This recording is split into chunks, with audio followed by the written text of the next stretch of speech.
Radio Panache, il est 17 heures. Radio Panache. La compute des auditeurs. Compute des auditeurs. Avec Jacques Adam et Céline. Et bien, effectivement, depuis 2 mois, un peu passé, nous travaillons de concert avec Gérard Laib, Céline et moi-même sur ce dossier et juste d'enclencher cette émission en duplex de la mairie de Oradour sur Glane en Haute-Sienne. Eh bien, ma foi, nous allons tout d'abord, d'emblée, eh bien, laisser intervenir Céline dans un sommaire très particulier. Tortueuse et caressante, la glane coule toujours, fidèle et silencieuse, longeant la salle municipale des garderies. Elle s'étire doucement tout au long d'un séduisant bocage. Les pêcheurs s'y adonnent à leur sport favori avec la même assiduité qu'autrefois. Elle imprègne d'un charme un peu secret la vie calme d'Oradour. Comment ne pas confier à ce site cette douceur de vivre, simple et rustique, qui émane de cette rivière, enfouie dans un décor champêtre si chaleureusement évoqué par Carreau au siècle dernier. Tout cela ne peut manquer de séduire les touristes qui ont choisi de séjourner dans notre commune. Ils vont découvrir sur ce site de nombreuses informations sur la vie pratique et tous les renseignements qui permettront d'agrémenter leur séjour. Mais tous ces visiteurs qui s'arrêtent chaque jour à Oradour n'ignorent pas qu'ici, l'homme, par son aveuglement et son acharnement, a marqué à jamais la souffrance. Ils savent qu'ici, l'absurdité barbare a fait son œuvre le 10 juin 1944. Ils viennent découvrir l'horrible tuerie perpétrée par une division nazie en parcourant ces ruines où rien ne bouge, où tout s'est endormi dans le silence des êtres et des choses. Ils viennent s'incliner devant le tombeau où reposent les cendres de 642 victimes civiles innocentes. Le centre de la mémoire apporte une information nécessaire à la compréhension du drame et porte le témoignage pour les générations futures. Son rôle éminemment pédagogique, la qualité de ses expositions contribue incontestablement à l'indispensable devoir de mémoire. Aujourd'hui, Oradour est un centre rural actif de 2200 habitants qui possède un tissu économique, des infrastructures industrielles et commerciales importantes et une vie associative particulièrement dynamique. Oradour, qui a su, tel Carthage, renaître de ses cendres, reste pour toujours le témoin de la folie meurtrière de l'homme. Ce site doit permettre à ceux qui font une halte à Oradour-sur-Glane de faire à la fois une visite hautement historique, mais aussi un séjour touristique. Merci Céline, bonjour monsieur le maire, bonjour aussi bonjour monsieur. Monsieur Robert Ebra et bonjour Gérard. Bonjour. Oui, vous êtes à l'antenne. Oui, donc j'écoute vos questions. Oui, alors monsieur le maire, nous sommes... J'ai bien reconnu, je viens de reconnaître ce que j'ai écrit à l'Office du tourisme dans mon éditorial, que votre collaboratrice a repris intégralement, je la remercie. C'est effectivement au moment où je l'ai écrit, ce que je ressentais pour parler à la fois de cette vie qui paraît tranquille et puis de la monstruosité qui a eu lieu dans notre commune, marquée à jamais par l'histoire. Monsieur le maire, oui. Effectivement, cette flamme que vous présentez, pour nous, elle devait être partagée sur l'ensemble de notre antenne, puisque nous sommes écoutés partout dans le monde entier, en plus de notre 102.4 en FM sur les Ardennes, et notamment sur la vallée de la Meuse, pour être très précis. Pour nous, c'est avec beaucoup de bonheur que d'une certaine manière, nous participons avec beaucoup d'émotion, je ne vous le cache pas, c'est moi-même, car c'était un dossier pour nous, à nos yeux, qui était difficile à gérer. Il a fallu qu'avec Gérard, nous puissions régulièrement nous connecter pour bien gérer cette interview en duplex, en mettant en place une série de questions D'abord, monsieur le maire, Oradour avant, c'était quoi? Alors, Oradour avant, mais je laisserai peut-être sur ce point très précis répondre Robert Ebras, qui a vécu dans Oradour avant le drame. C'était une commune rurale, active, avec un commerce extrêmement florissant, mais je crois que pour les détails particuliers, il va vous parler du bourg, parce que nul mieux que lui ne connaît ce qu'il appelle mon village. Je vais lui passer tout de suite la parole, mais ensuite je reprendrai, parce que je trouve qu'il est tout à fait légitime que ce soit lui qui en parle, car il y a vécu. Merci, monsieur le maire. Bonjour, Robert Ebras. Bonjour. Ça dit beaucoup d'attention et de respect, parce que ici, dans le Dardenne, voyez-vous, eh bien, on attendait avec ce grand moment, si vous nous permettez, pour mettre en place ce duplex d'interview. Et là, Gérard Live a fait un travail merveilleux. Donc, quelque part, si vous nous permettez, eh bien, merci d'être avec nous ce soir, Robert Ebras. Oui. Vous êtes à l'antenne, Robert Ebras. Oui, merci. Oui, je m'appelle Robert Ebras. Je suis né dans le village d'Oradour en juin 1925.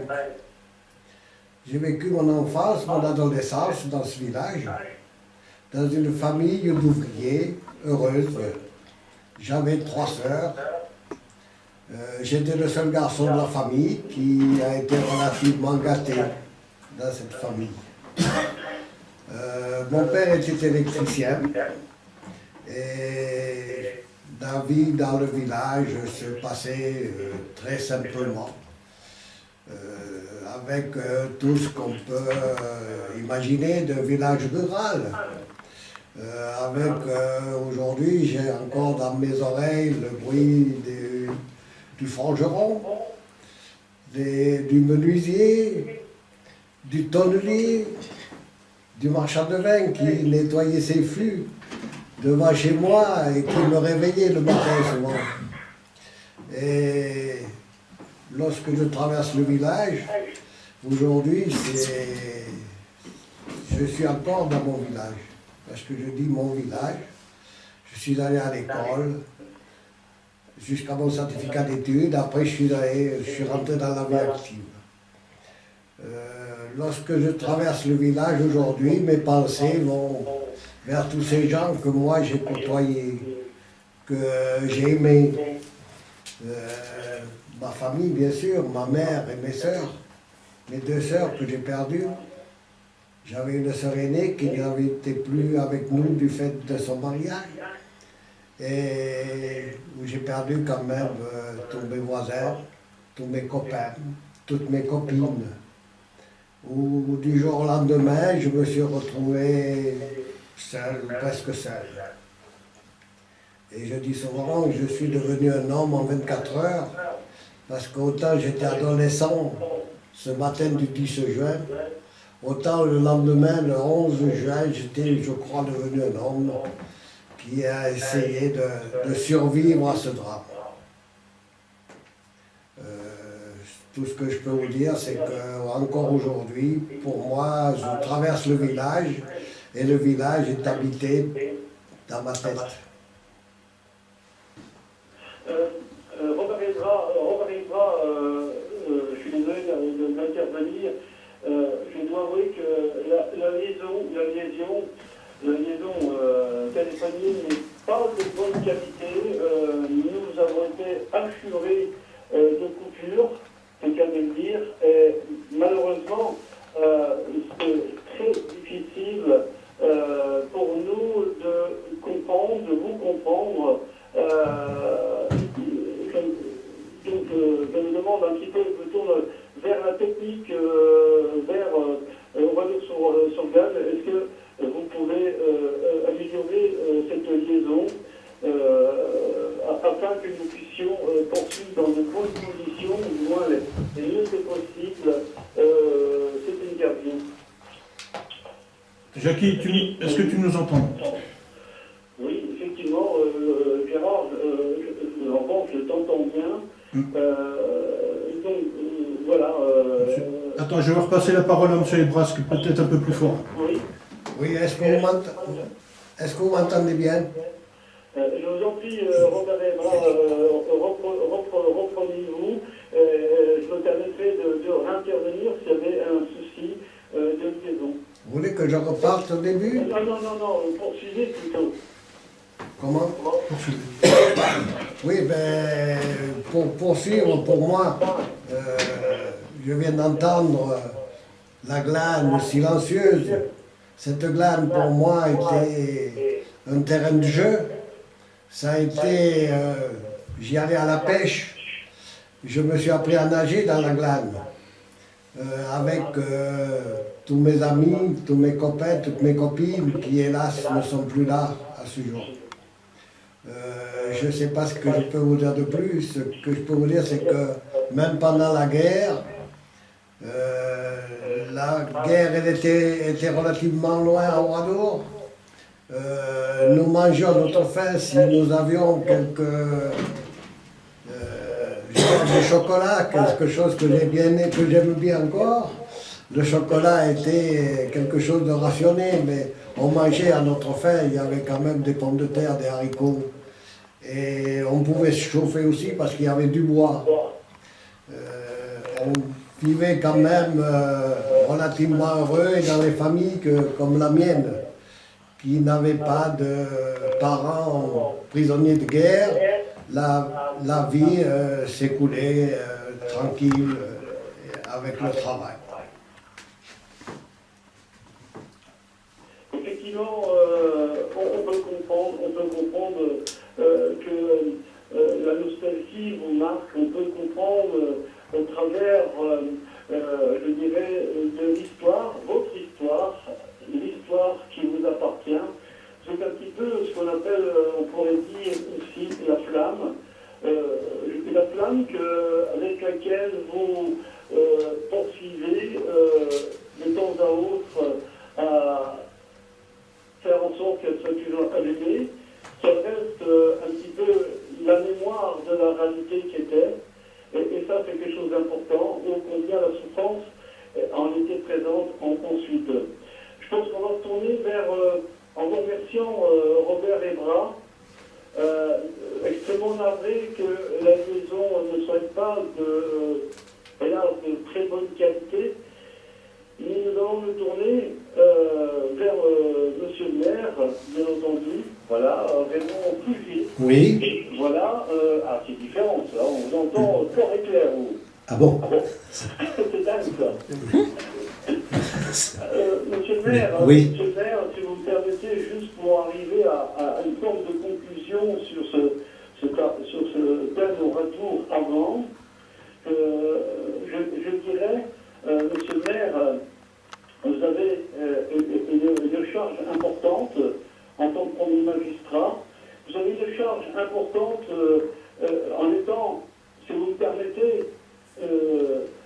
avec simplicité, une mission d'accomplissement de la mémoire. Et comment on peut devenir maire dans une telle situation de souvenir, monsieur le maire? Oui, vous soulignez à juste titre que la gestion d'un lieu de mémoire tel qu'Oradour présente deux aspects. Il est évident que, comme tout maire, j'ai à gérer le présent et prévoir l'avenir. Mais je passe beaucoup de temps, vous l'imaginez, à gérer encore, près de 70 ans après le drame, le passé. Je dois répondre, bien sûr, aux nombreuses invitations qui me sont faites de me rendre en Europe et dans les différents pays, dans les villes martyres. Je considère que c'est un devoir de le faire et d'y répondre. Localement, cette gestion du passé impose que l'on reçoive très régulièrement, et c'est ce que je fais. Je passe guère une semaine sans recevoir une délégation, une personnalité qui viennent bien sûr parcourir, je dirais presque en pèlerin, ces ruines qui sont toujours, qui parlent encore, et dont le visage est encore suffisamment dramatique pour évoquer une grande émotion et provoquer une grande émotion. Voilà, si vous voulez, en quoi consiste la gestion d'Oradour-sur-Glane. Ce que je voudrais vous dire, c'est que nous sommes les seuls en Europe à avoir conservé les vestiges. Nous avons conservé les ruines. Ce n'est pas ce qui s'est passé dans d'autres lieux. Je le citais récemment, par exemple Lidis en République tchèque, les Acquis. Là, on a pris un parti tout à fait différent, à savoir que l'on a rasé les ruines et on a fait si vous voulez, pas un terrain vague, on a mis des roses avec de la pelouse. Je me suis rendu également à Kalavrita en Grèce. Là, on a reconstruit sur place. Kalavrita, le maire m'indiquait, a subi en décembre 1944 des exactions comparables à celles d'Oradour. Donc, il restait, il y a seulement 3 ans, 2 maisons à reconstruire. Marzabotto, en Italie, là aussi, on a reconstruit sur place. C'est-à-dire qu'on a fait en sorte que les maisons qui avaient été endommagées puissent être occupées à nouveau. Je me suis rendu également, il y a 2 ans, en Croatie, dans un petit village qui s'appelle Lipa. Là aussi, on a pris le parti de reconstruire. Je vous cite tout ça, si vous voulez, pour dire que Oradour est un lieu de mémoire unique en Europe par le fait qu'il ait conservé donc ces ruines, qui posent d'ailleurs problème actuellement, puisque nous avons eu l'occasion de l'évoquer, aussi bien Robert que moi-même à la télévision. Je profite de votre antenne pour dire en quelques mots ce que nous souhaitons, c'est conserver bien évidemment ces ruines le plus longtemps possible. Je veux préciser aussi que l'État ne s'est pas désengagé, puisque les ruines ont été classées monuments historiques par une loi de 1946, et cela impose que l'État en assume le maintien et l'entretien. Il faut tout de même observer que, après chaque hiver par exemple, qu'observons-nous? Eh bien, il y a des pans de murs qui s'écroulent, et nous voyons simplement au printemps des amas de pierres. Voilà pourquoi j'ai cru bon de poser le problème d'une autre façon cette année, à l'approche du 70e anniversaire, en disant que souhaitons-nous que deviennent ces ruines et que seront-elles dans un siècle, voire un demi-siècle. Je crois que c'est ainsi qu'il faut poser le problème, sans mettre en cause ceux qui sont chargés de l'entretien, notamment l'architecte des bâtiments de France qui en est le conservateur, et qui fait une programmation chaque année de consolidation de certains pans de murs pour les 2 ans, par exemple, à venir. Mais, au point où nous en sommes, car l'entretien de 15 hectares de ruines, ça suppose des moyens relativement importants, eh bien, il faut que nous nous interrogions. Parce que, quoi qu'il arrive, on se doit, puisque c'est ce choix qui a été fait en fin 1944, et notamment conforté lors de la visite du général de Gaulle le 4 mars 1945, qui a souhaité alors que l'on puisse conserver ces ruines. Un de ses ministres avait dit dans le meilleur état de destruction possible, et que l'on puisse reconstruire à côté un nouveau village. C'est ce qui a été fait. Donc nous avons le devoir de poursuivre dans cette voie. Voilà pourquoi nous posons d'une façon un peu plus aiguë cette question actuellement. Il y a actuellement en cours, je peux vous le révéler, une étude qui est faite par 2 inspecteurs généraux qui doivent rendre leurs conclusions au préfet et ensuite nous nous entretiendrons pour savoir le devenir donc des vestiges d'Oradour. Je crois que nous pouvons dire, et Robert qui est à côté de moi est du même avis, quoi qu'il arrive dans le temps et dans les siècles, nous devrons, ou plus exactement ceux qui nous suivront, devront assumer ce que nous avons essayé de faire jusqu'à maintenant et dire qu'il faut, quoi qu'il arrive, conserver d'abord, en premier, l'Église, lieu symbole de la barbarie humaine. Et bien évidemment, les lieux où ont été tués et massacrés et brûlés les hommes, les 6 lieux de massacre. Il va de soi que pour bien comprendre Oradour, il faut conserver cette rue centrale, typique d'un village limousin. Mais ça suppose, pour des questions, il faut les évoquer, même si elles peuvent paraître accessoires actuellement, il faut conserver ces pans de murs à cause de mesures de sécurité.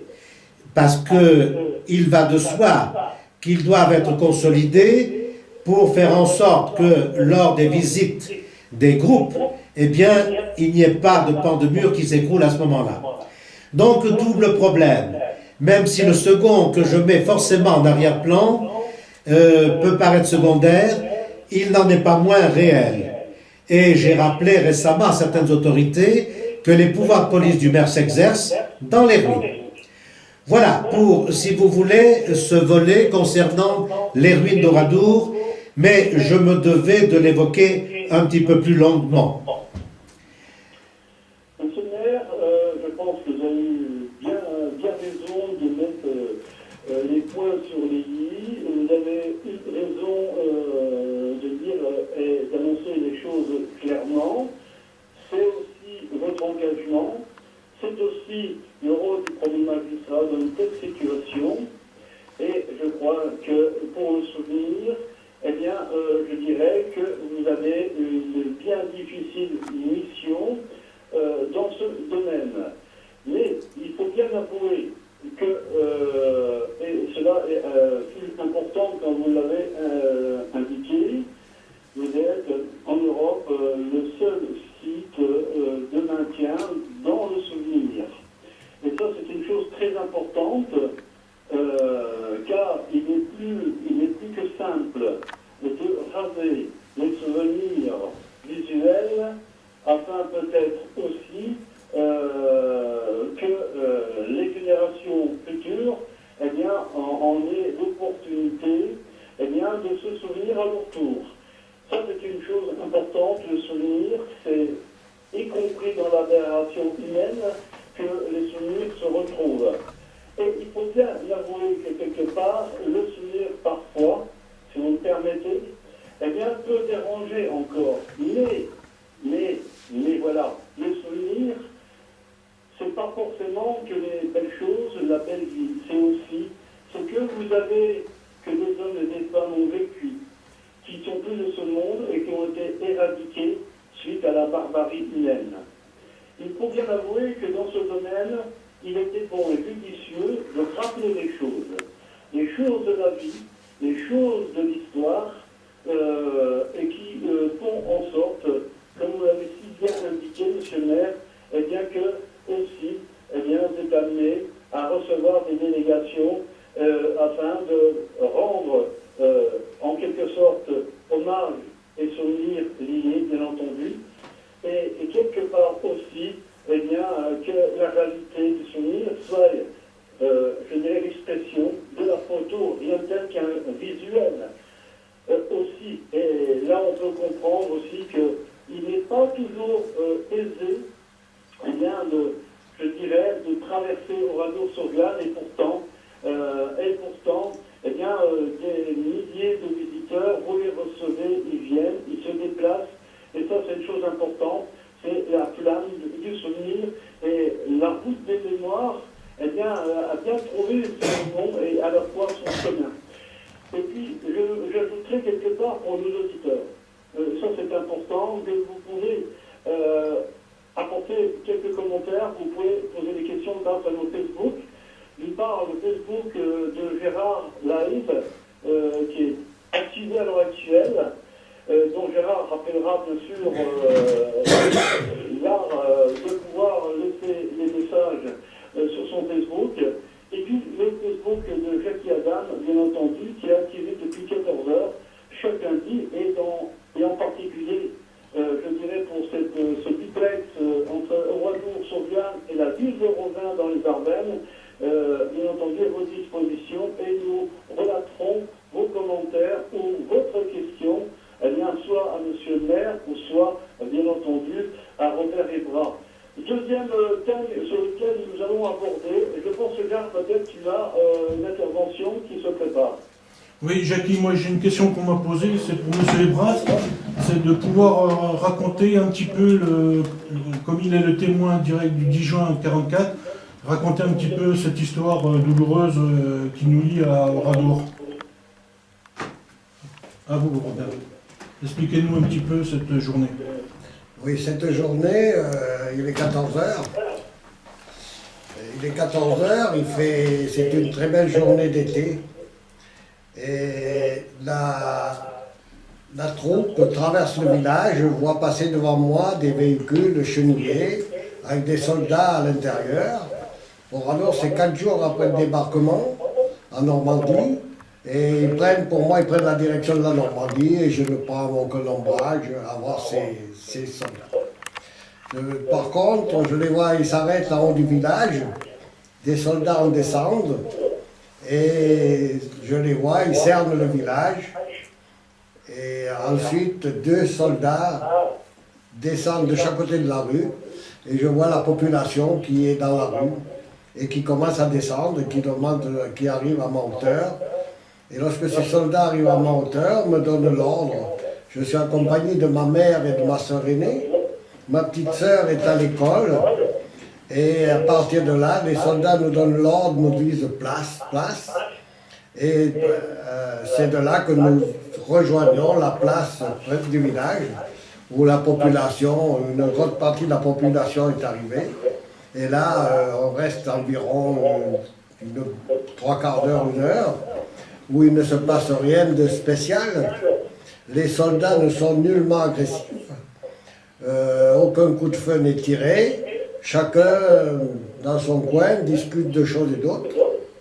Moi, je suis avec des copains et on parle du match de foot qu'on a le lendemain. On n'est absolument pas stressé par ces gens-là. Il faut reconnaître qu'il y a plus de 50% de la population d'Oradour qui n'a jamais vu un Allemand de leur vie et personne n'est inquiet. Jusqu'au moment où la séparation, où des soldats passent au milieu de notre groupe, des groupes, mettent les femmes et les enfants du côté droit de la place et nous les hommes, on nous donne l'ordre de nous mettre sur le trottoir de gauche, c'est ce que nous faisons. On nous donne l'ordre quand même de nous tourner face au mur. Et c'est à ce moment-là que les femmes s'en vont. Je dis elles s'en vont, parce que je ne sais pas où elles vont. Et quand même, on se retourne. Moi, je vois ma mère qui me regarde, qui s'inquiète. Elle ne s'inquiète pas de ma vie, mais elle s'inquiète quand même, vu mon âge. Elle m'a dit déjà à la maison, elle m'a dit, tu ferais bien de te cacher parce qu'ils vont peut-être t'amener en Allemagne pour travailler en Allemagne. C'est le moment où il y a des personnes qui sont requises pour le service du travail obligatoire. Moi, je travaille à Limoges, je suis en règle, et je lui dis, ne t'inquiète pas, je ne risque rien. Donc, les femmes sont parties. Les hommes, un soldat demande au maire de se présenter. Je précise, je dis un soldat, parce que tous les soldats ont la même tenue. Ils sont tous habillés de foncé, je ne dirais pas la couleur exactement. Ils sont tous habillés en habit foncé, mais aucun insigne et aucun grade n'est apparent. C'est-à-dire tous les soldats ont la même tenue. Un soldat demande en français, en très bon français d'ailleurs, au maire de se présenter, c'est ce que le maire fait. le maire se présente, je ne suis pas très loin de lui, et à ce moment-là, on lui demande de désigner des otages. Il se désigne lui-même. Après, on nous demande si nous avons des armes. Certains, oui, disent, moi j'ai ma carabine, enfin, ça va très vite, ça ne les intéresse pas du tout. Et puis la dernière chose qu'on nous dit, on nous dit dans le village il y a des armes, nous allons les chercher, nous allons perquisitionner, et nous allons vous garder, et ceux qui ne sont pas concernés seront relâchés. Ça a été un soulagement général.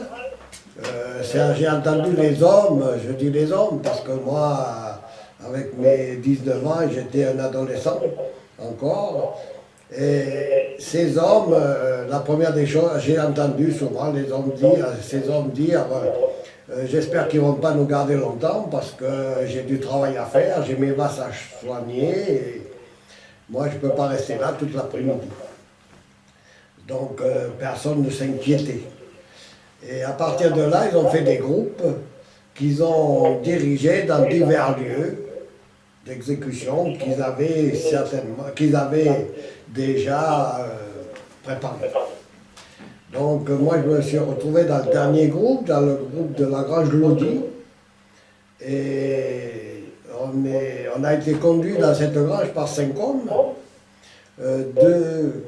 deux qui avaient des mitrailleuses à l'épaule, 2 autres qui avaient les munitions autour du cou, un 5e qui avait une arme sur la poitrine.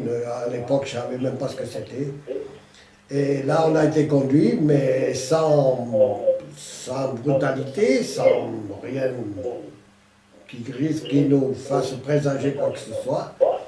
Et on a été amenés dans cette grange, dans la Grange Lodi, un lieu très immense, où il y avait quand même beaucoup de bois et de foin. Nous, on s'était regroupés, des jeunes, bien sûr, et comme il faisait très chaud, on s'était assis au fond de la grange, en attendant qu'on nous relâche.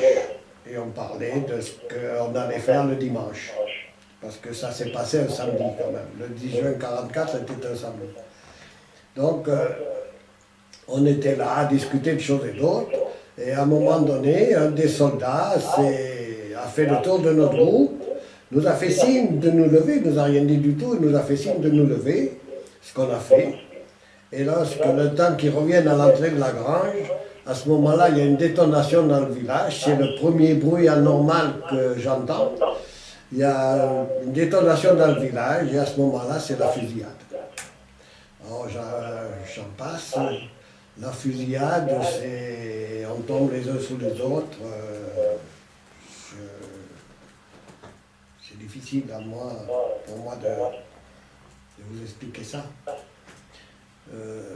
Je suis sous les autres, le sang coule, et puis après, ils montent sur nous. Je les sens qu'ils montent sur nous et ils achèvent tous ceux qui voient encore un brin de vie, qui sentent qu'ils ont encore un brin de vie. Moi, ils ne me voient pas, puisque si je suis là aujourd'hui, c'est les autres qui m'ont sauvé la vie, je n'ai rien fait de spécial. Et après, on nous a recouverts de paille, de foin, tout ce qui pouvait brûler dans la grange. Et on a mis le feu sur nous. Avant de mettre le feu sur nous, quand même, ils sont partis. On les a entendus, je dis on les a entendus, parce qu'à ce moment-là, il y a des hommes qui ont parlé, dont un qui a dit « Ah, les salauds, ils m'ont coupé l'autre jambe ». C'était un mutilé de la garde 14, je sais qui c'est, à savoir. Plusieurs se plaignaient, certains demandaient leurs femmes. C'est difficile c'est une partie de la journée où je peux difficilement parler. Et ensuite, ils sont revenus et c'est à ce moment-là qu'ils ont mis le feu sur nous. Et là, lorsque le feu m'a atteint, j'avais plus le choix. Malgré mes blessures qui étaient superficielles, si j'ai survécu, c'est que mes blessures étaient superficielles, bien sûr. Mais lorsque le feu m'a atteint, il a bien fallu que je prenne une décision. Il y avait deux solutions. Ou je mourrais brûlé vif, ou je me faisais tuer par les soldats qui sont à l'entrée de la grange. Et je prends la décision de mourir quand même, tué par une balle. J'avais quand même pas mal de brûlures déjà, j'étais brûlé au bras, mes cheveux avaient brûlé aussi. Et c'est à ce moment-là que je suis sorti de dessous les autres, comme j'ai pu. Et j'ai eu la chance, enfin si on peut dire, que les soldats étaient partis. Il n'y avait plus de soldats devant la porte de la grange. Et lorsque je suis sorti de dessous, d'ici, je ne savais plus si j'étais mort ou vivant, parce que d'un calme, vraiment d'un calme, dans un village où rien ne se passe, où on ne voit rien du tout, on sort de dessous des morts, c'est quelque chose, je me demande, je me pose la question aujourd'hui, je me dis, l'ai-je bien vécu?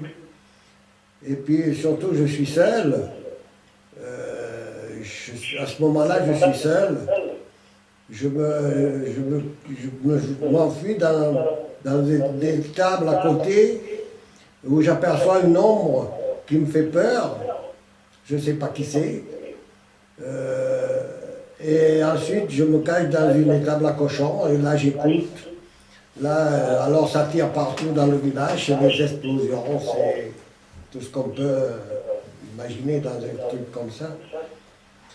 Et à un moment donné, j'entends parler français et je regarde à travers les planches de la porte de l'étable à cochons et je vois quatre hommes, les 4 autres qui ont survécu au drame avec moi.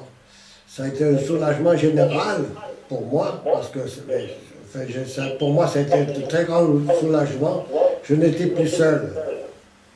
Et après, il fallait bien se cacher. On était dans un endroit où c'était une cour sans issue. Un des hommes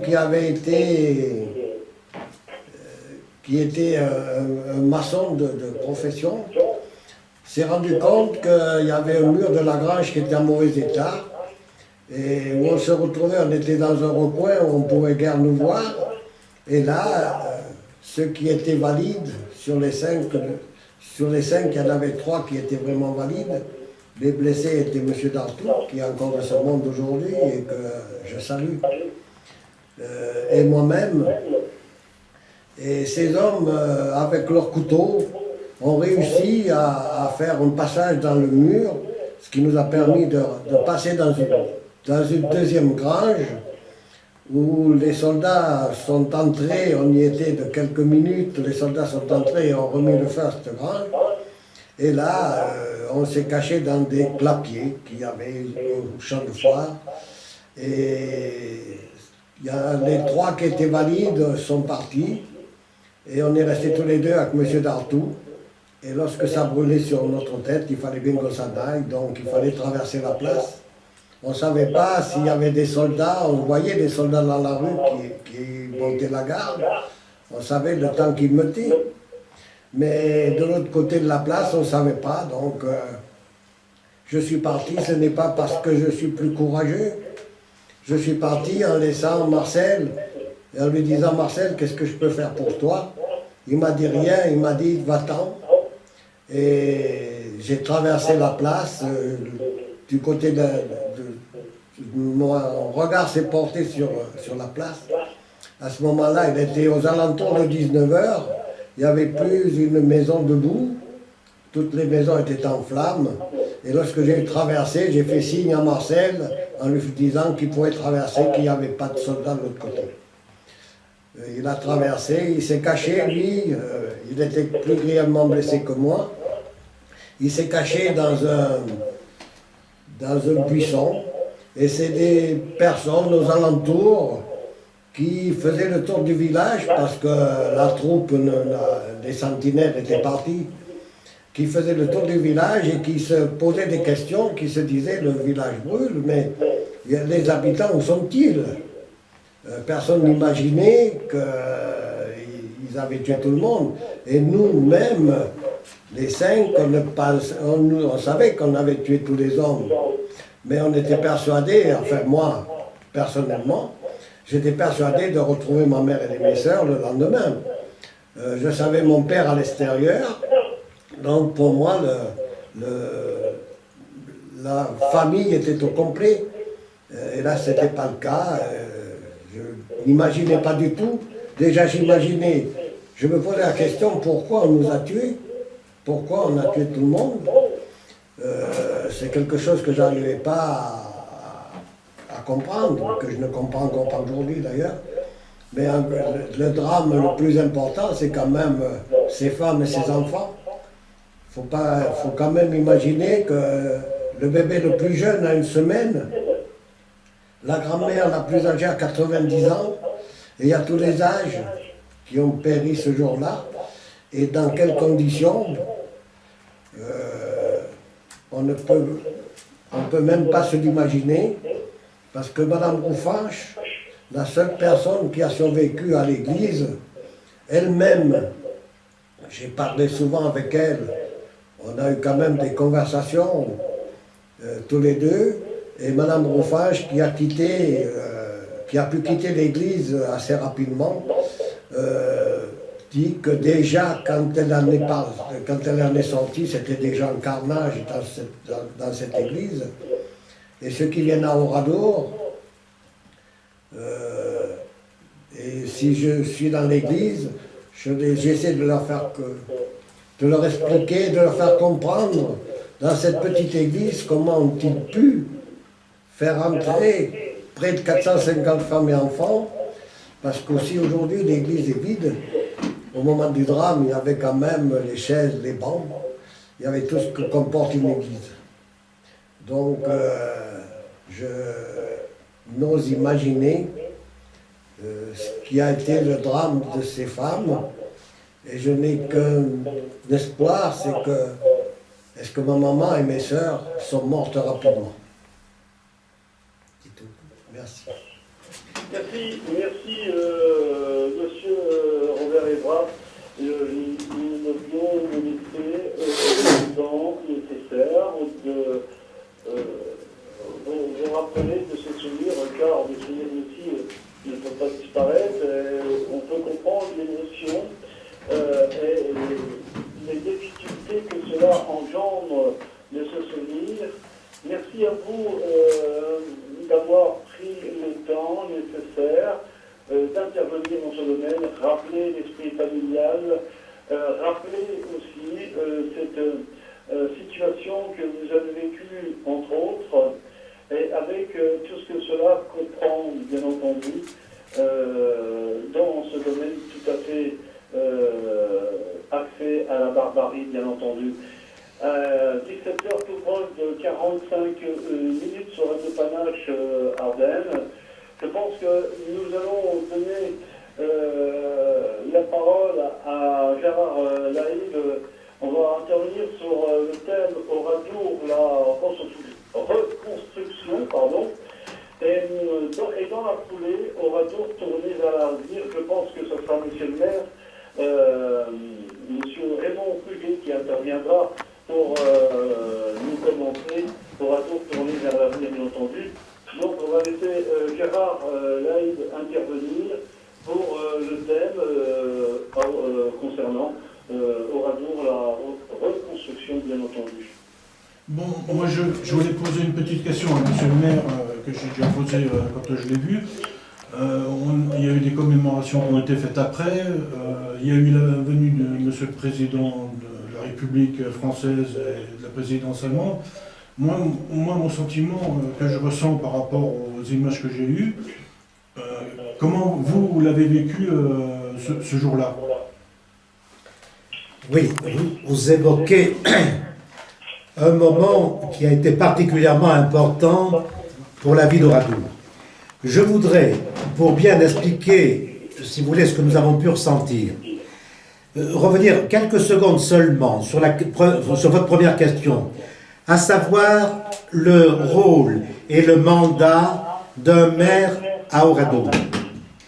Bon, je précise que si je suis maire d'Oradour, ce n'est pas tout à fait le hasard, car je suis né moi-même à Oradour et j'avais 4 ans. mais je ne suis pas là pour parler, si vous voulez, de mon histoire. Je voudrais dire que j'ai conçu mes différents mandats comme étant au service, et ça paraît effectivement un minimum, au service de la mémoire et des souvenirs de ces 642 victimes totalement innocentes. Je crois que nous avions le devoir, et nous avons tous le devoir encore, de faire en sorte que leurs souvenirs demeurent. Et c'est dans cette optique qu'il faut situer tout de même, pour bien comprendre l'action que nous avons pu mener. Et je vais vous parler tout à l'heure de l'avenir. Nous avons eu à cœur de faire deux choses qui ont été difficiles, mais importantes. D'abord, la réconciliation avec l'Alsace, qui était indispensable. Et ensuite, un rapprochement avec l'Allemagne. Et j'en arrive, si vous voulez, pour nous, ce rapprochement avec l'Allemagne, aussi bien Robert Ebras que moi-même, je crois pouvoir dire que nous avons fait tout ce que nous avons pu pour que ça puisse se produire. Parce qu'il ne suffit pas, dans notre esprit, du moins c'est ainsi, il ne suffit pas pour nous de dire chaque année au moment des cérémonies commémoratives, plus jamais cela. Je crois que nous avons le devoir moral de faire en sorte d'apporter notre contribution, fût-elle modeste, pour que ces choses ne puissent pas se reproduire. Et si nous ne voulons pas qu'elles se reproduisent, parce que tout est possible dans l'avenir, je crois qu'il faut bien que nous l'ayons présent à l'esprit, même si nous ne sommes pas en guerre en Europe depuis 1945. Je dis que pour que cela ne puisse pas se reproduire, notamment avec l'Allemagne, qui a été l'ennemi héréditaire, eh bien, il faut faire un rapprochement des esprits. Il faut que nous ayons le plus de contact possible. C'est ce que nous avons essayé de faire. Nous étions, avant la visite dont je vais vous parler plus longuement, le 15 août, nous nous trouvions, Robert Ebras et moi-même, à Dachau. Nous avons tissé des liens assez étroits avec cette ville, et notamment avec le maire.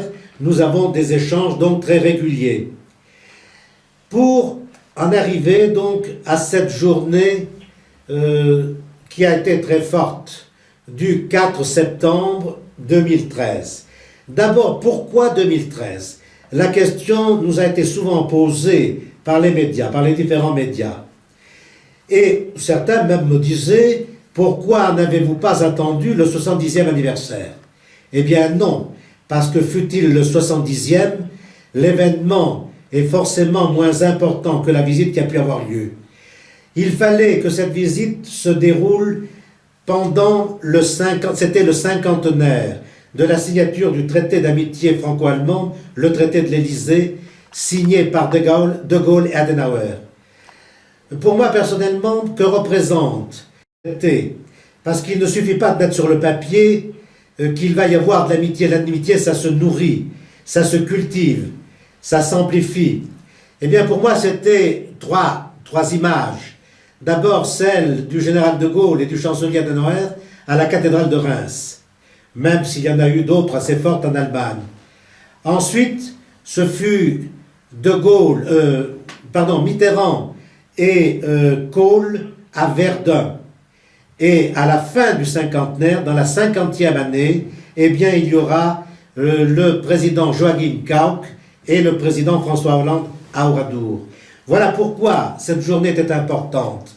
Elle était importante par la date et par la présence, bien évidemment, des deux chefs d'État, puisque une telle visite n'avait bien évidemment jamais eu lieu. Alors que les prédécesseurs de M. Gauck, je pense notamment au président allemand Rau, s'étaient rendus à Marzabotto, à Calavrita, à Lidis, dans les années 2000 et 2002. On pourrait poser la question, pourquoi a-t-il fallu attendre plus longtemps à Oradour? Pour être très bref, parce qu'on a oublié qu'après le vote de la loi d'amnistie, il y a eu effectivement une rupture avec l'État de la commune d'Oradour, qui a duré près de 20 ans.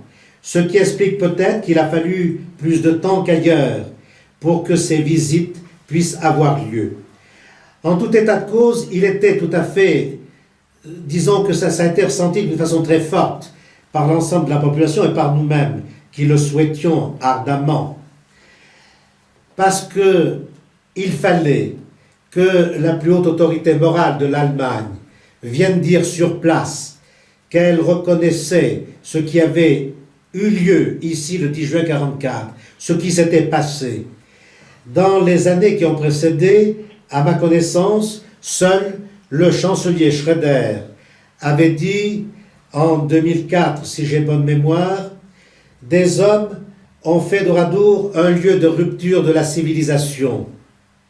Je crois que ce terme était tout à fait adapté.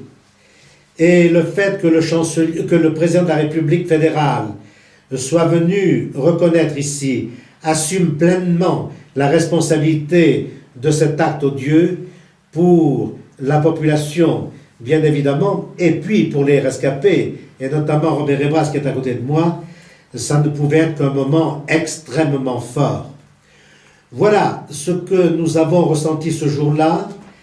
Vous imaginez bien que ça ne s'est pas simplement produit ainsi. Il a fallu des années de préparation, des années pour faire comprendre qu'il serait bon que cette rencontre puisse avoir lieu à Ouagadougou. Voilà qui est fait.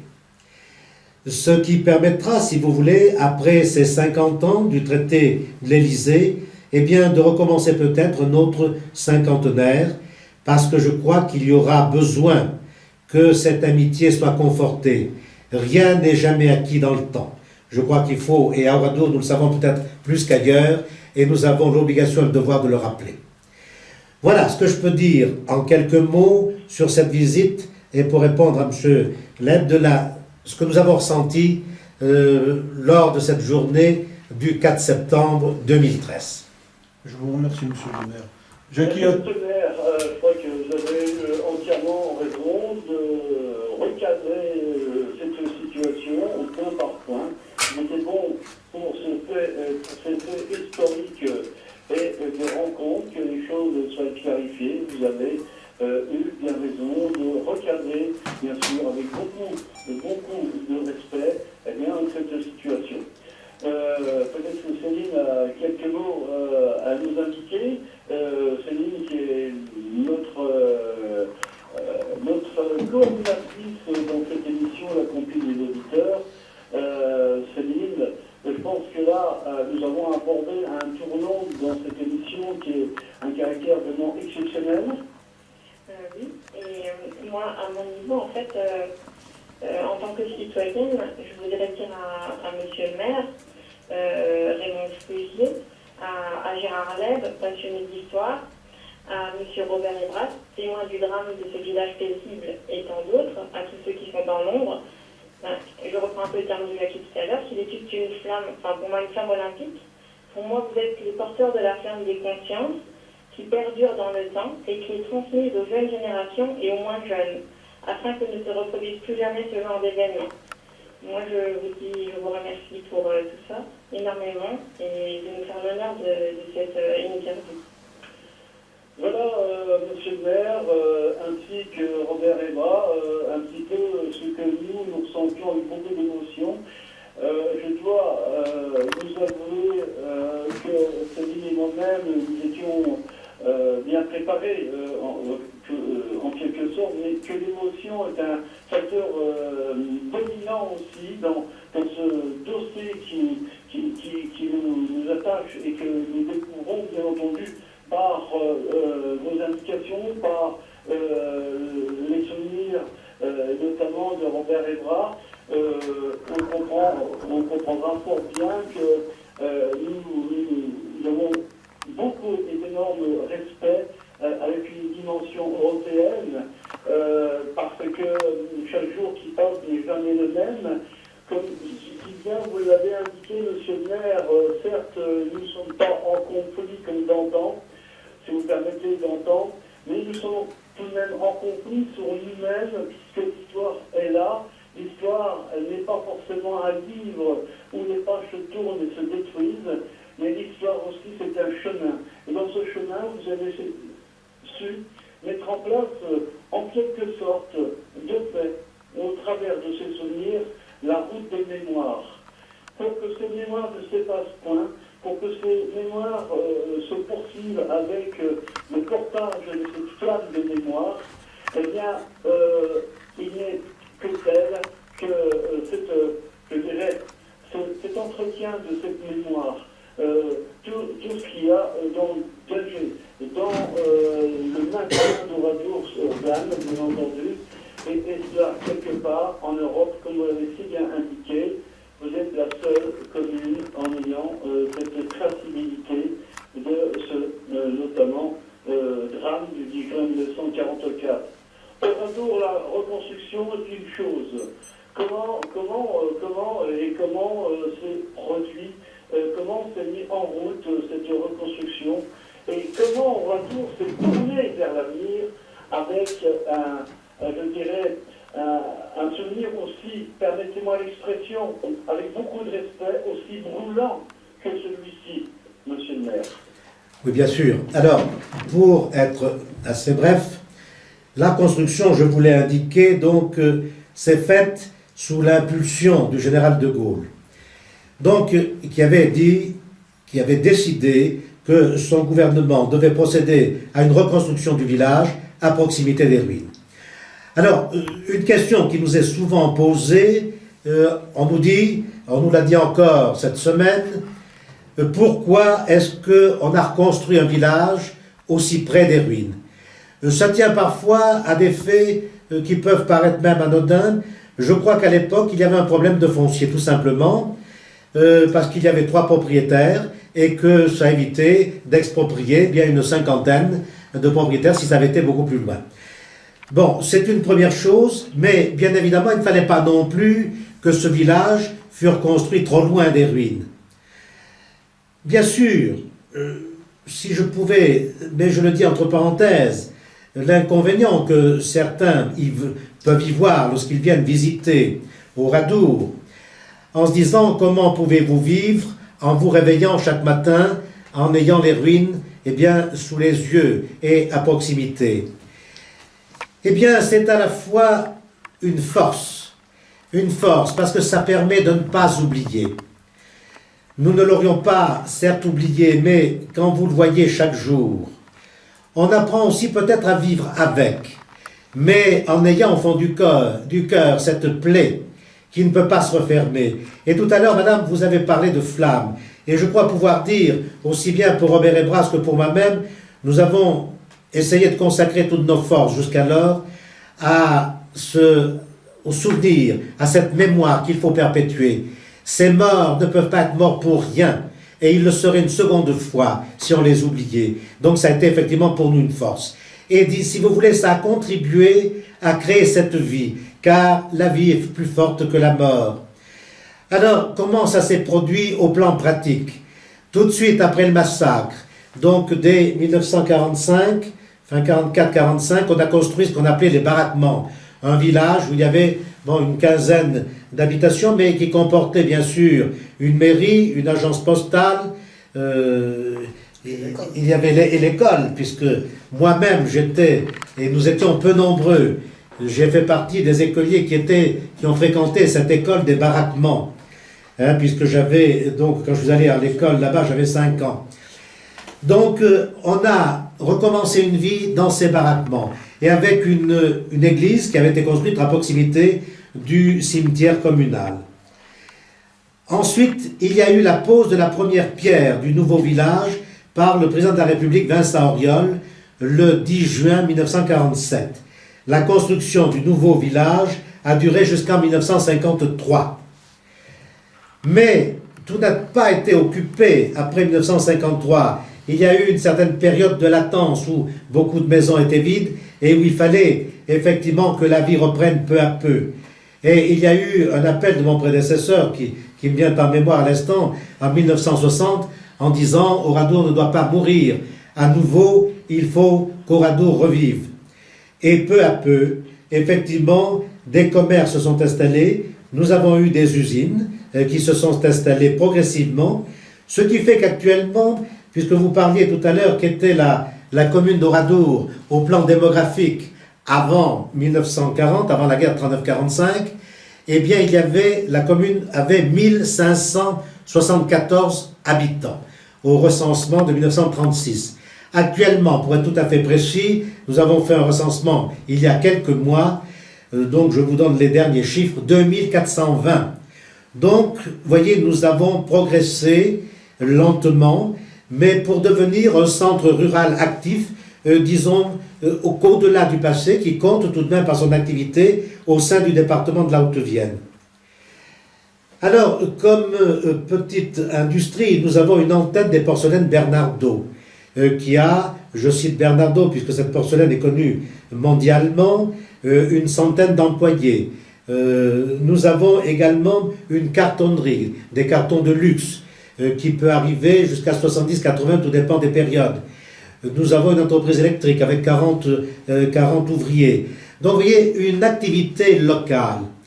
Et pour ce qui me concerne, en ce qui concerne la gestion communale, j'ai eu à cœur de créer toutes les infrastructures nécessaires à la vie d'une communauté ordinaire. Nous avions à cœur, peut-être plus que d'autres, qu'il fallait revivre, qu'il fallait vivre, mais normalement. Et nous n'avons pas été, je profite de votre antenne parce que je ne le dis pas souvent, nous n'avons pas été des quémandeurs vis-à-vis, par exemple, des subventions de l'État. Non, nous avons voulu que la vie reprenne ici tout à fait normalement, avec les moyens dont disposent les autres communes.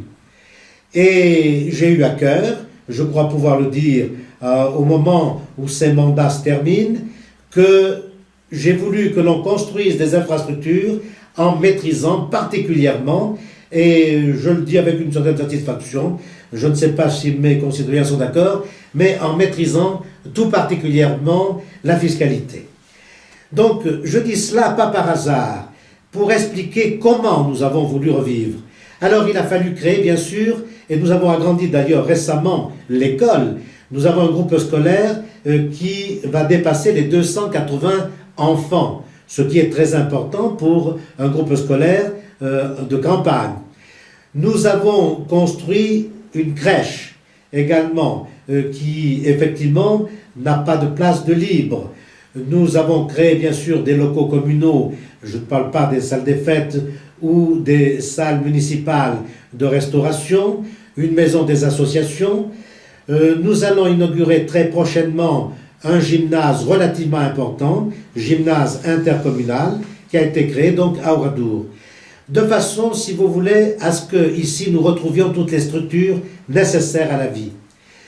C'était un défi que nous lancions, mais je crois pouvoir dire que nous l'avons pour partie réalisé. Ça fait partie effectivement des fiertés de nos mandats. Mais vous l'imaginez bien, faire revivre un lieu de mémoire tel qu'Oradour, ce n'est pas chose facile. Parce que ici, parfois, on a l'impression que la vie ne s'y déroule pas tout à fait au même rythme qu'ailleurs. Je crois qu'il faut aussi le dire. Voilà, en 2 mots, si vous voulez, ce que je pouvais dire sur la reconstruction. J'aurais pu ajouter, mais je serais beaucoup plus long, que la reconstruction du nouveau village a été faite avec les crédits des dommages de guerre. Ce qui a amené d'ailleurs, puisqu'on a voulu faire une espèce de village modèle, ce qui fait qu'il a fallu exproprier les ayants droit. Là aussi, je souligne entre parenthèses un point qui a été très difficile, très aigu, et qui a perduré pendant presque 2 décennies. Parce que le fait de vouloir construire un village un peu modèle, il y avait forcément les crédits des dommages de guerre n'étaient pas suffisants et il restait des soultes à la charge des ayants droit qui n'étaient pas, puisqu'on ne leur avait pas demandé leur avis, qui n'étaient pas prêts forcément à les verser. Donc je vous cite cela simplement pour dire qu'il y a eu ici des moments difficiles, des discussions compliquées, un peu âpres. On a mis l'accent également particulièrement sur la construction du groupe scolaire, je viens d'en parler, de l'hôtel de ville, où il y avait, je crois il faut le dire, aussi que les architectes de l'époque ont été un peu précurseurs et ils ont imaginé que c'est un hôtel de ville qui recevrait pas mal de délégations, c'est ce qui a été fait, ce qui fait que c'est une mairie qui est tout de même peut-être plus grande que celle qui correspondrait à une commune avec une démographie semblable. Et bien sûr, une église et une poste. C'est les 4 locaux, si vous voulez, publics qui ont marqué la reconstruction. Voilà sur le plan pratique ce que je pouvais vous dire, mais ce qui est plus important pour moi, ça a été cette volonté de faire en sorte que, ici, il fallait que la vie reprenne. Elle a repris, puisque nous accueillons maintenant des gens qui viennent, qui travaillent dans les 2 villes, disons, les plus importantes, le chef-lieu qui est Limoges et Saint-Junien, une ville qui a fait des gants et des cartons, qui est à proximité.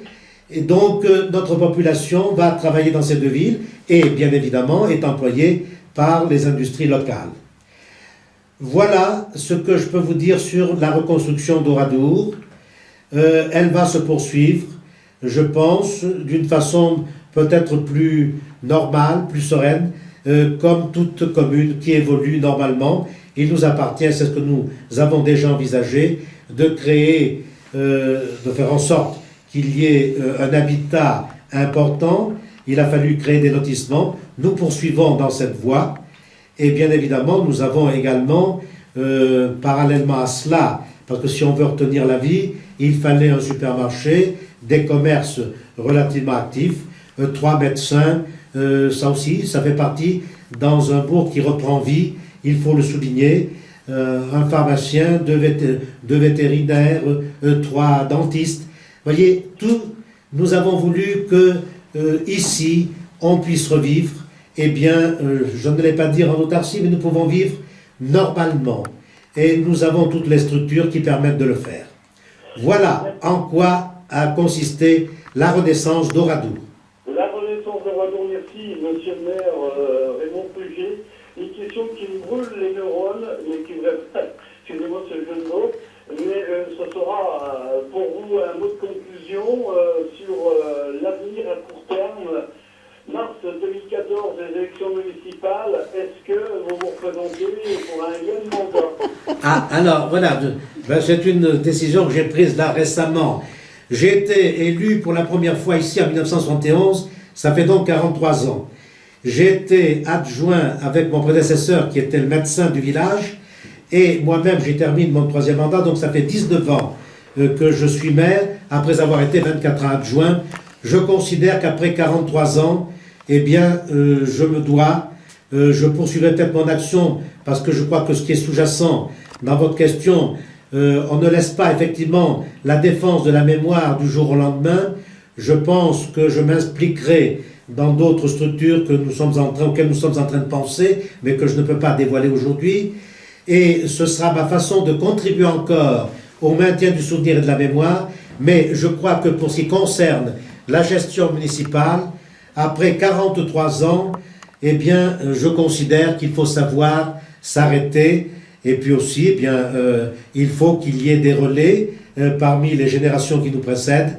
Et je ne doute pas qu'ils apporteront tout leur talent et toute leur énergie à faire en sorte que l'action que nous avons menée, et merci de l'avoir souligné, je crois que nous nous sommes investis beaucoup, mais nous n'avions pas, je crois qu'il fallait le faire.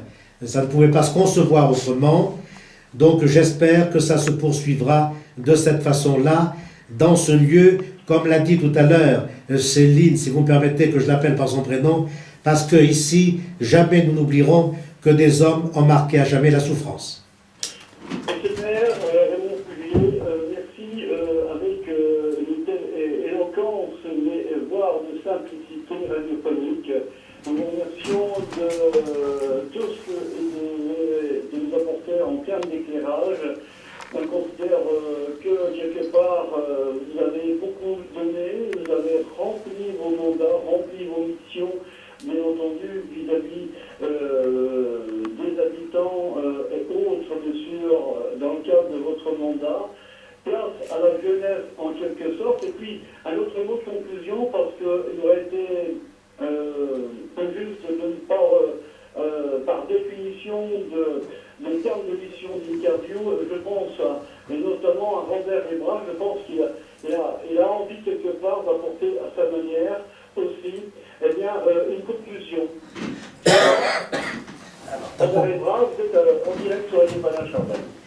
Après, ma conclusion, moi, c'est que je continuerai ce que je fais et ce que j'ai fait depuis des décennies, c'est d'accompagner des jeunes dans le village. C'est mon but le plus important, que la mémoire perdure bien après moi. C'est tout ce que j'ai à dire. Je pense que ça veut bien dire ce que ça veut dire, se dit de ce côté-là, mais je pense qu'il y a Gérard qui nous toque à la porte, en quelque sorte, qui a envie de dire quelque chose à son tour. Ben, moi, ce que je voulais déjà, c'est remercier M. Frugier pour son accueil à Oradour, M. Ebras également. Pour ma part, moi, moi, je suis qu'un petit citoyen de la mémoire, comme je me nomme, qui chemine sur les routes d'Oradour depuis un petit moment. Bon, de toute façon, moi, il y a une chose que je vais essayer de perpétrer, c'est un petit peu le devoir que fait M. Ebras et M. Dartout, comme je leur ai promis. Je lui promets même devant témoin. Et une chose qui me tient à cœur, et je pense que je rejoindrai M. Frugier dans quelques temps, c'est de pouvoir contribuer à mon échelle pour les ruines qui... Ça m'a été mon déclencheur de la mémoire d'Oradour. Et je pense que ça va être une belle action à faire dans les années à venir. Voilà, pour moi, ma mission, pour moi, elle est là, c'est les ruines, et de conserver la mémoire telle que je l'entends, et ne pas changer un seul mot de ce qui a été dit aujourd'hui, et de ce que j'ai entendu de d'autres témoins que j'ai vus à Charlie-Oradour, comme à Limoges, Madame Senon. J'ai recueilli ceci, et dans ma vie, je ne changerai pas un seul mot de ce qui a été dit. Voilà. Gérard, là, on vous remercie de cette opportunité de conclusion. On ne doute pas, monsieur le maire, monsieur le maire Raymond Frugier, monsieur Robert Ebras, ainsi que Gérard, on se doute bien qu'on se retrouvera, entre guillemets, l'année prochaine dans le cadre du 70e anniversaire. Radio Panache sera présent dans ce domaine. Et nous vous remercions. Céline va ajouter quelques mots dans quelques instants. Nous vous remercions de ce travail d'antenne que nous avons mis en place ensemble pour bien apporter les éclairages. Et Dieu sait qu'il y en aura encore d'autres à dire s'il y avait encore du temps à nous accorder. Merci à vous, monsieur le maire. Merci à vous, Robert Ebras. Merci à vous, Raymond Frugier, bien entendu, en tant qu'homme. Et puis, merci Gérard, parce que ça faisait plus de 2 mois que nous travaillons ensemble, Gérard, pour arriver ce soir à être ensemble, réunis entre Oradour-sur-Glane, la Haute-Vienne et les Ardennes. Et pour nous, ça a été un moment déterminant dans notre choix de l'information et de la mémoire. Oui, Jackie, j'avais un petit truc à souligner, et ce sera le dernier mot. Il y a eu énormément de questions qui ont été posées sur Facebook, mais on n'a pas pu répondre par manque de temps. Mais j'espère qu'on pourra, dans l'avenir, peut-être faire une autre émission si M. Ebras et M. Frugier le veuillent. Je consulte ma collègue Céline, parce qu'il appartient à Céline aussi, elle s'est impliquée dans ce dossier, et ça, je ne me surprends pas dans ce domaine-là. Il appartient, bien entendu, d'apporter et de rester présente ensemble avec nous, afin que vous puissiez, Gérard, porter à la connaissance de nos auditeurs les questions ou les commentaires, peut-être. Moi, à mon niveau, je voudrais vraiment remercier Gérard, parce que c'est un peu grâce à lui que j'ai découvert toute cette histoire, parce que j'en avais entendu parler, mais je ne m'y étais pas vraiment intéressée. Et c'est vrai que je peux dire que ce que j'ai entendu aujourd'hui, je ne l'oublierai jamais, et je le transmettrai à mes enfants, et mes enfants le transmettront à leurs enfants. Et donc, merci de nous avoir fait passer un moment inoubliable, et de nous avoir surtout, je perds mes mots, de nous avoir transmis votre expérience, et à Jackie, à tous nos auditeurs, et puis à moi-même. Donc voilà, merci beaucoup. Merci Céline. Ok, Gérard, on peut s'accorder, nous pouvons nous accorder, eh bien, que tu puisses nous indiquer les commentaires ou les questions. Ça, je veux dire, ça s'y attendre, et le but c'est de répondre à ces personnes qui ont mis leurs questions, leurs commentaires sur Facebook. Ben, on le fera, oui, dans les jours à venir, on pourra répondre à tout le monde. Ok, nous sommes d'accord. Ça fait bien. Voilà. C'est ce que je voulais, simplement que les choses soient de concert pour tout le monde. Bonsoir à vous, messieurs. Très bonne soirée. Avec tous nos bons sentiments et nos ressentis via la radio Panache dans les Ardennes. Merci infiniment. Bonsoir madame, bonsoir monsieur. Bonsoir, messieurs. Bonsoir. Bonne soirée. Au revoir. Merci beaucoup.